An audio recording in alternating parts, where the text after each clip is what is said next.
Sa patuloy na pagdinig ng Kongreso ukol sa impeachment case laban kay Vice President Sara Duterte, ay nananawagan din ng Kongreso ng pahayag mula sa kanyang panig. Ayon kay Batangas 2nd District Representative Jerbil Luistro, layunin ng pagdinig na linawin ang mga issue kaugnay ng umano'y maling paggamit ng confidential funds at iba pang paratang laban sa Vice Presidente.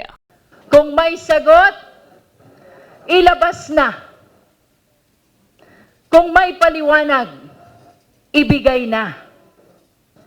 Tandaan natin, may mga akusasyon dito na hindi naman bago.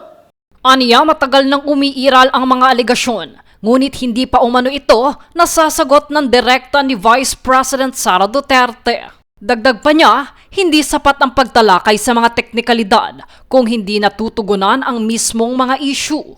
Binigyan din ng komite na ang proseso ay hindi pa paglilitis, kundi pagtukoy kung may probable cause upang umusad ang kaso sa Senado. Ayon pa sa kongresista, mahalagang harapin ang usapin ngayon upang makapag-focus ang pamahalaan sa iba pang mahalagang issue. Iginiit din niya na ang pagdinig ay hindi tungkol sa personalidad, kundi sa pananagutan sa publiko.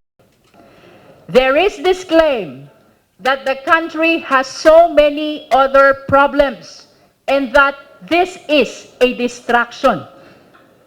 Hindi dahilan para umiwas. Hindi dahilan para hindi sumagot.